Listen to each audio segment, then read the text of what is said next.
네, 2교시 시작하겠습니다. 34장에서 43장까지입니다.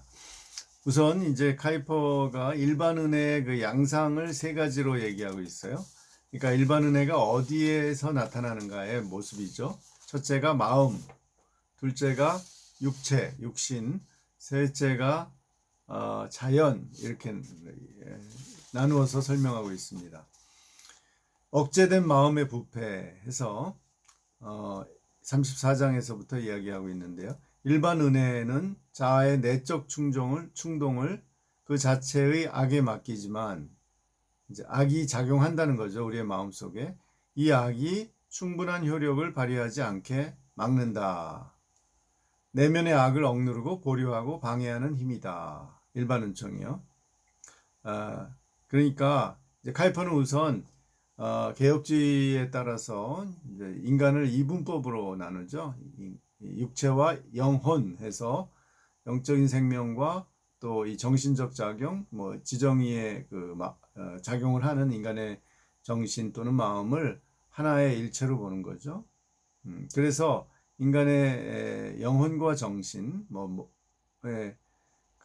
이게 이제 결합체인데 이것에 어떤 악이 더 크게 작용하는 것을 억누르고 방해하고 있다. 이게 일반 은혜다. 이 일반 은혜는 사람의 외부에도 존재해요. 물론 이제 자연을 말하죠. 그러나 사람의 내적 존재 안에 있다. 즉 타락한 사람의 내면에 설치된 안전장치다. 이렇게 표현하고 있습니다. 안전장치.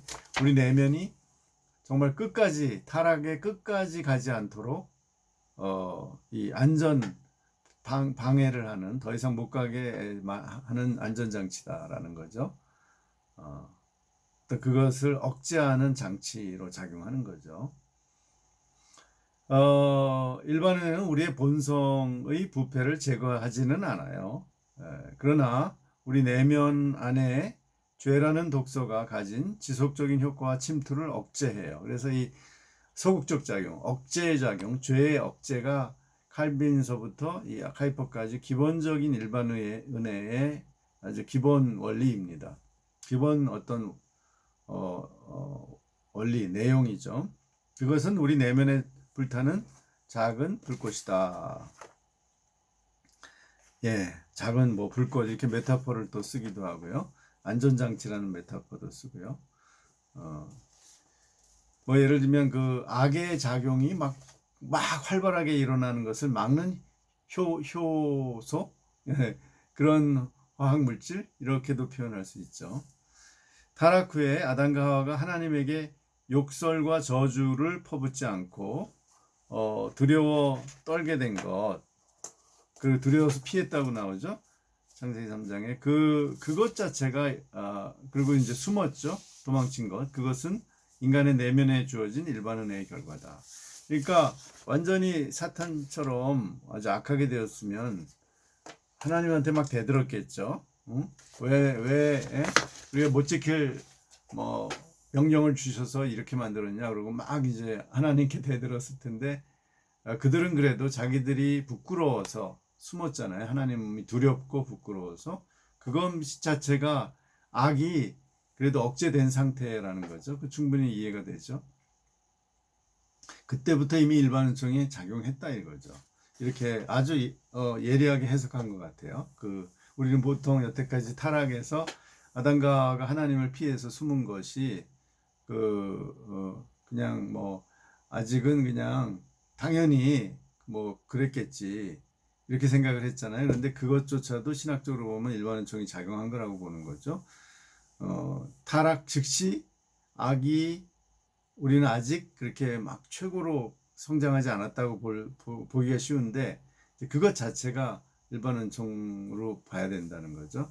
두 번째 양상은 억제된 육신의 부패입니다. 그러니까 이제 여기서 부패라는 것은 생물의 부패가 아니라 죄적 타락에 의한 부패의 억제죠. 타락 후에 은혜가 개입해서 신체와 관련된 죄의 결과의 악한 영향도 억제된다. 최초의 인류는 수백 년을 살았고 여성들은 산고를 겪었죠. 겪었지만 아이들을 낳았다는 거죠. 즉 인간이 만약 완전히 타락했다면 금방 죽어버렸어야 될 텐데 그 최초의 인류를 보면 뭐 엄청나게 900년 정도 살았잖아요. 그게 이제 하나님의 일반 은총이 나타난 거라고 보는 거고요.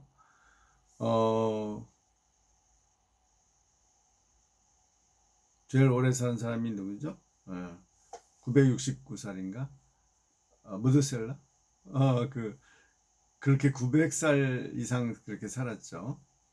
그것이 그냥 그 일반 은총 아니면 그렇게 못 사는 거죠. 굉장히 건강하게 오래 산 거니까. 그 다음에 여성들은 하나님의 저주대로 산고를 겪었지만 아이들을 낳았어요. 그리고 키웠어요. 그래서 인류가 이 땅에 생존하게 되었고 더 나아가서 번성하게 되었죠. 이것도 하나님의 이제 일반 은총이죠.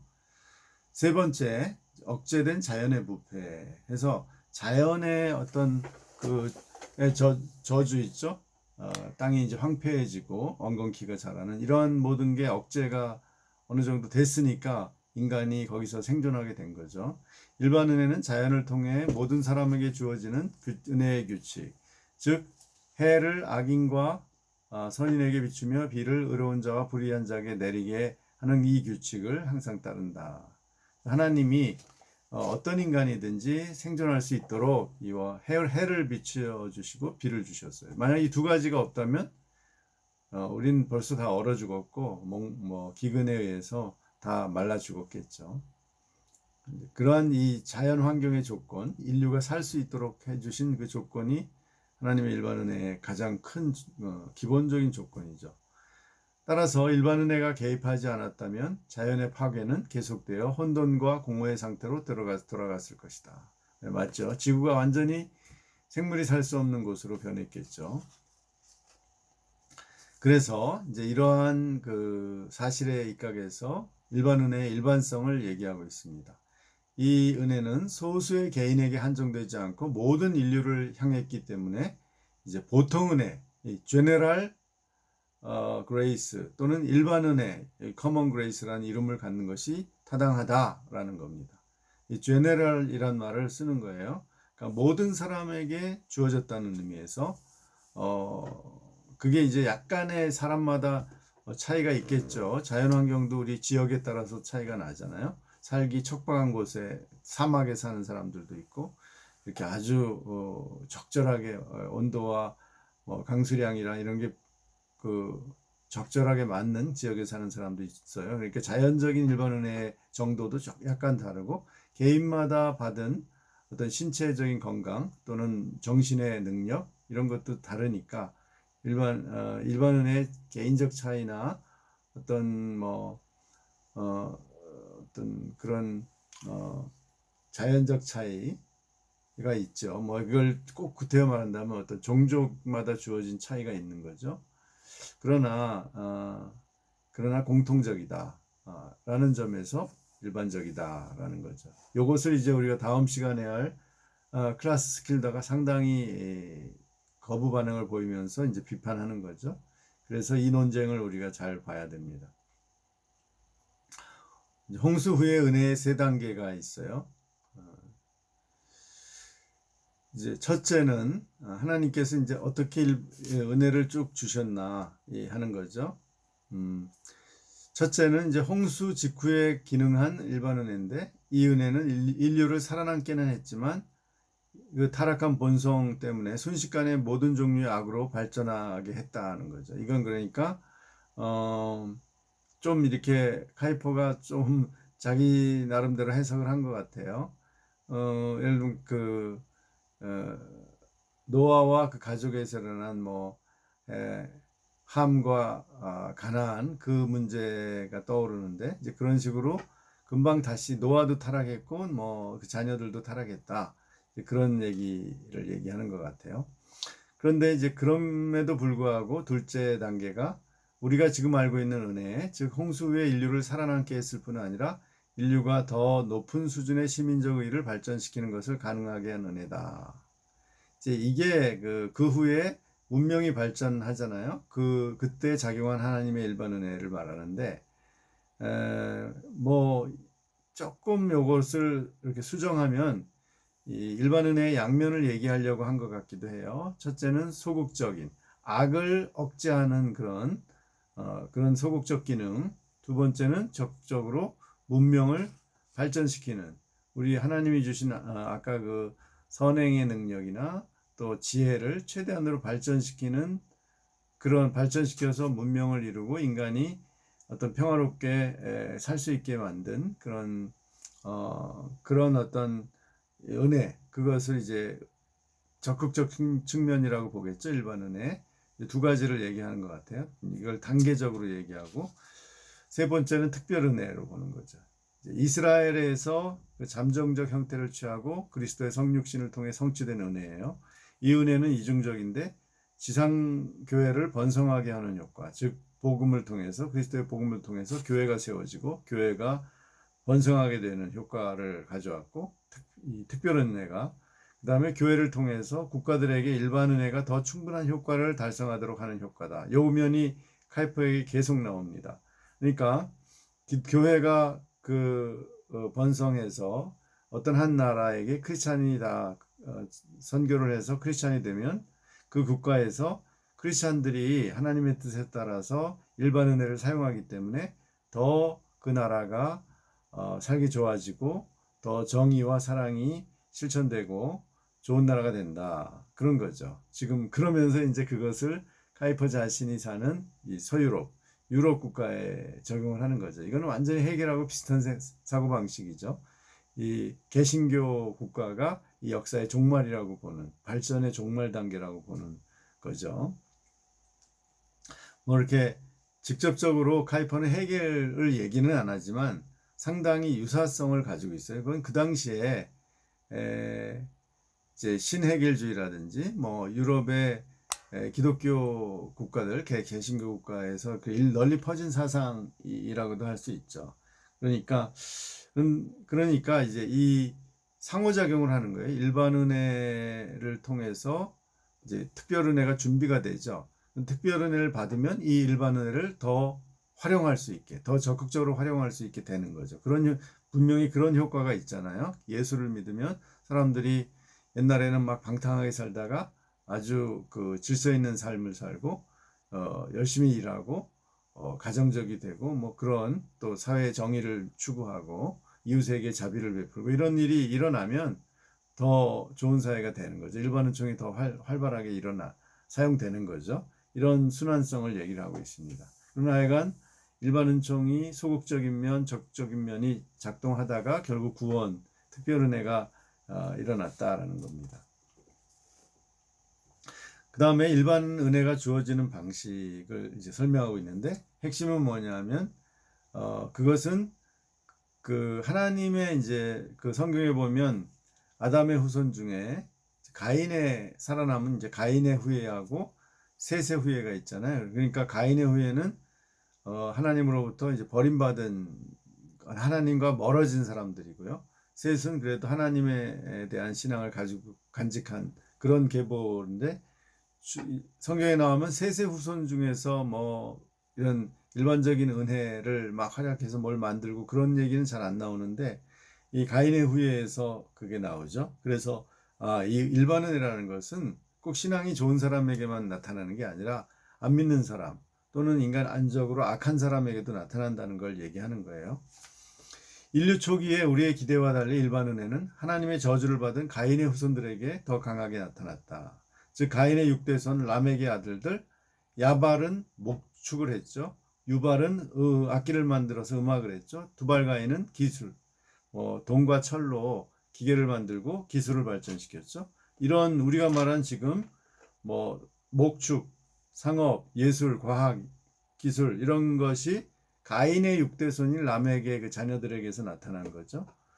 이것은 나중에 볼 때 어떤 이 문명사적으로 볼 때 이스라엘보다 바벨론, 이집트, 페르시아, 그리스, 로마에서 이 이교도 민족들에게서 더 경건하지 않은 사람들에게 일반 은혜가 작용해서 어떤 그들이 이 문명을 만드는 데 주도적 역할을 했죠. 예를 들면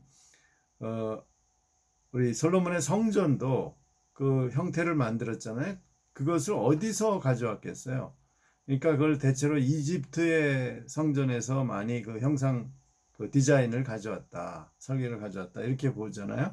이집트 문명 성전조차도 하나님을 경배하는 그 성전조차도 일반 다른 나라에서 일반 은혜의 결과인 그 성전의 모습을 가져왔다는 거죠. 뭐 내용물은 더 말할 나위 없고요. 예를 들면 뭐 거기에 나무라든지 이런 거 제목들은 다 페니키아 저 시돈 쪽에 두로 쪽에서 가져왔죠. 뭐 등등. 그것을 뭐 그다음에 뭐 우리 그 현대까지 이르는 여러 그 제도나 문명을 만든 로마의 제국에 그리스의 철학 이런 게 다 이교도들한테서 더 발전됐죠. 이제 그런 면을 얘기하는 겁니다. 그래서 또 그다음에 일반 은혜의 순서가 있는데요.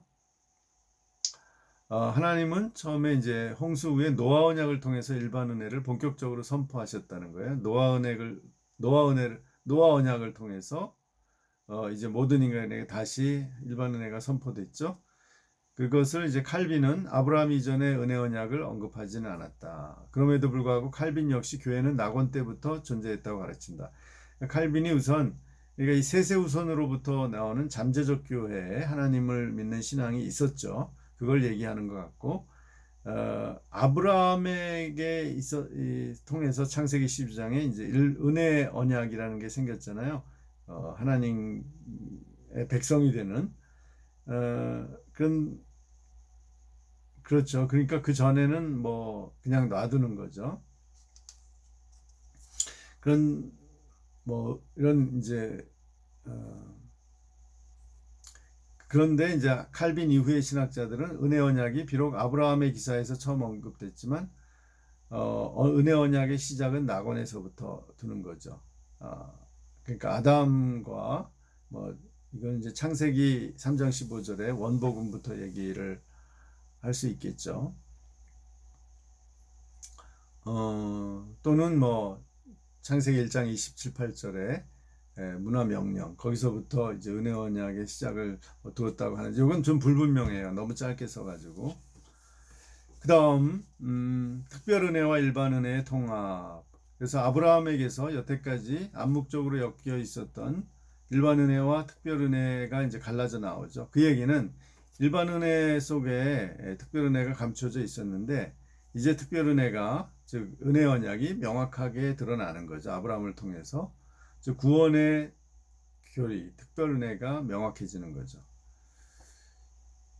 그런데 이제 그 다음부터는 어떤 일이 어떻게 봐야 되느냐 하면 하나님의 아들이 유대인뿐만 아니라 이방인의 구원자라는 구원의 교리는 일반 은혜 교리를 받아들여 통합시키지 않으면 기독교는 우리의 세계관과 인생관 전체에 그리고 삶의 실천에 대해 빈틈과 결핍이 생겨난다는 거예요. 이 얘기가 뭐냐면 우리 그러니까 아브라함 이후에 시작이 되어서 아브라함부터 시작돼서 하나님의 아들 즉 예수 그리스도를 통해서 이 성취된 구원의 교리는 일반 은혜의 교리를 항상 함께 가지고 있다는 거예요. 그게 아까 처음에 말한 이 기본적인 뭐 이런 그 이제 여러 민족의 기후라든지 뭐 이런 땅이라든지 이런 일반 은혜, 자연적인 일반 은혜, 그리고 뭐 주위 민족과의 관계 이런 것들을 통해서 이스라엘 민족도 존립이 됐잖아요. 그 안에서 하나님의 아들이 유대 땅에 오셨죠. 그러니까 이 구원의 교리도 일반 은혜와 연결되어 있기 때문에 우리가 이제 일반 은혜를 인정해야 되는데 그렇지 않으면 이 일반 은혜를 인정하지 않으면 우리 기독교가 그냥 그 영혼의 구원만 생각하게 되고 어떤 세계관, 세계를 보는 눈, 인생관, 인생 전체를 보는 것, 그다음에 우리가 삶에서 어떻게 실천해 하는 삶, 사회적 실천 이런 것에 대해서 뭐라고 얘기할 게 없는 그런 결핍이 일어난다는 거죠. 즉 일반 은혜 교리가 우리가 사회적인 삶의 사회적인 실천에서 이 세상 속에서 살아가는데 굉장히 필요하다. 그래서 우리 크리스찬에게도 이 세상을 볼 때 특별 은총과 일반 은총 두 가지를 결합해서 통합적으로 봐야 된다. 이제 그 얘기입니다. 뭐 이것이 이제 기독교 세계관에서 우리 아주 강조하는 거죠.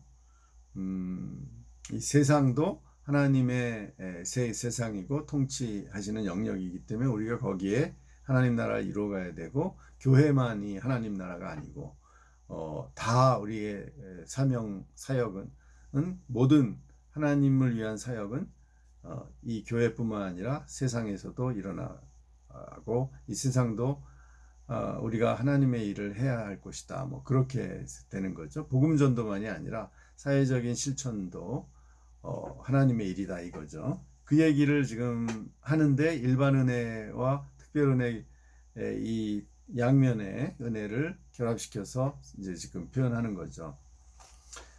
그래서 하나님은 타락 후에 일반 은혜를 통해 인류를 완전한 파멸에서 건져내셨죠. 만약에 일반 은혜가 없었다면 인간은 악이 관영해서 다 멸망됐을 거예요. 서로 죽이고 서로 뭐 완전히 뭐 학살하고 죽이고 살아남은 사람 또끼리 싸우고 뺏고 그래가지고 결국은 다 멸망하게 된다는 거죠. 그게 아마 자연적으로 우리가 이해할 수 있죠. 충분히 그렇게 생각할 수 있죠. 마침내 특별은혜를 통해 한 무리를 구별하시고 그들을 최종 목표인 창조 세계 전체의 회복이라는 이 목표에 도달시키기 위해서 일반 은혜와 특별 은혜 양자를 사용하신다.